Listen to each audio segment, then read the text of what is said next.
on Kisses and Hugs Club today for singles and couples, episode 46. 30 shocking realities before marriage. This is put together by your favorite relationship and marriage counselor and therapist, Pastor Dunamis Okunowo. Dive into the profound insights shared by Eno Jerry, the wife of Pastor Jerry Eze. Don't miss out on this invaluable episode of Kisses and Hugs Club, where lasting happiness in marriage is within reach. Call your loved ones or send the video to them.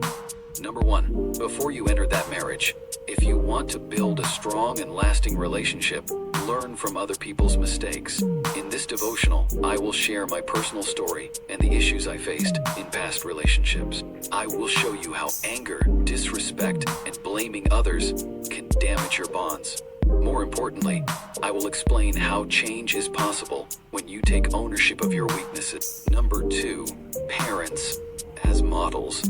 Growing up, I witnessed frequent arguments and even physical fights between my parents. As children, my brother and I would cry and beg them to stop fighting to no avail.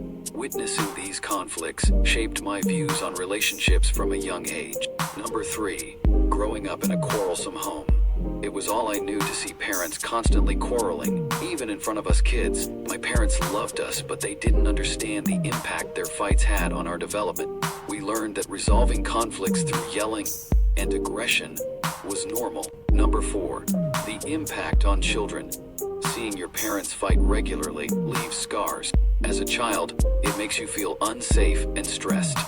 Subconsciously, it can influence you to repeat similar behaviors in your own relationships later in life. I believe growing up in that environment is what made me prone to anger issues and arguments as an adult. Number 5, arguing and fighting as weaknesses.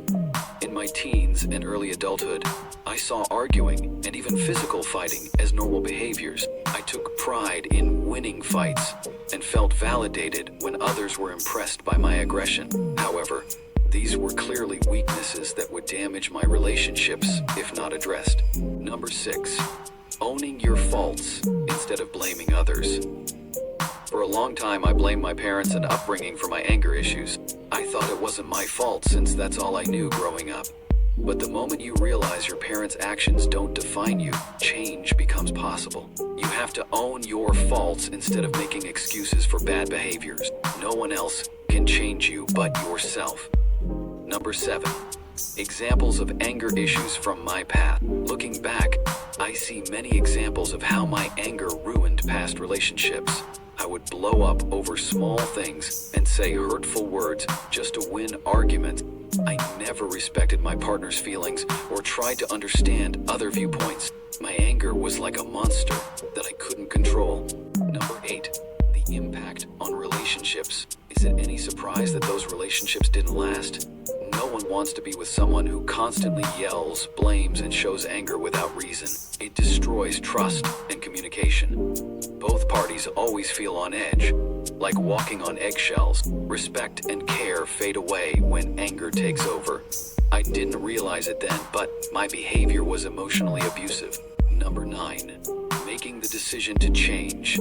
It took hitting rock bottom with the failure of yet another relationship for me to realize I had to change. I decided to seek counseling to understand the roots of my anger and how to manage it better. This was the first step to taking control of my life and weaknesses. Number 10, seeing positive changes with time. Learning new coping skills like active listening, expressing feelings respectfully, and taking a breather to calm down when angry. These techniques really helped. With practice over months and years, I saw real differences. Fewer outbursts, more patience, greater control over my emotions.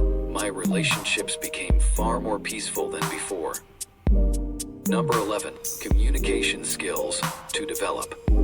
Some key skills I worked on include listening without interrupting, using I feel statements, finding compromises, validating feelings, and apologizing when wrong. These small changes in how you interact go a long way in making the other person feel heard and respected. Number 12, showing respect for your partner. Beyond communication, it's important to respect your partner's individuality and make them feel cared for through little gestures, saying thank you, doing small favors, giving compliments, and making time for each other daily. All show you value the relationship. Respect is the foundation of any healthy bond. Number 13, growth and healing in my own marriage. I met my husband a few years after starting my personal journey. By then, I had learned so much and was still learning. Of course, new challenges would come up, but I had better tools to handle them respectfully. Our communication is honest yet caring. We make each other feel valued every day. Number 14, advice for others based on my experience. If you struggle with anger or past hurts influence you, don't delay getting help. Your future relationships and mental well-being depend on it. Also, keep learning from your mistakes. That's how you keep growing. Finally, value your partner and meet them with compassion. This will take you very far. Number 15, really get to know your partner. Getting to know someone fully takes time. Before marriage, it's important to truly understand who your partner is at their core. Spending quality time together in different situations can help reveal important things. Number 16, date nights. Plan regular date nights where you engage in meaningful conversation without distraction. Ask questions and really listen to learn about each other's upbringing, values, life experiences, and goals. Did you grow up similarly or differently? What matters most to each of you? Number 17, understanding. Also make an effort to understand your partner's relationships with family and friends. How do they interact with loved ones? What role will family play after your wedding? Knowing how to navigate in-laws can help prevent future issues. Be open about topics that affect your future too, like finances, children, faith, and career. Discuss expectations for these areas to ensure you are compatible. It's better to address any gaps or disagreements now, rather than be surprised later. Make quality time together a priority, even when busy with work or other commitments. Number 18, conversations. Continuing meaningful conversations throughout your relationship helps you and your partner grow closer emotionally and practically. Going into marriage with a solid understanding of each other sets the stage for a healthy bond. I will continue from here tomorrow. Be blessed. Do you want more?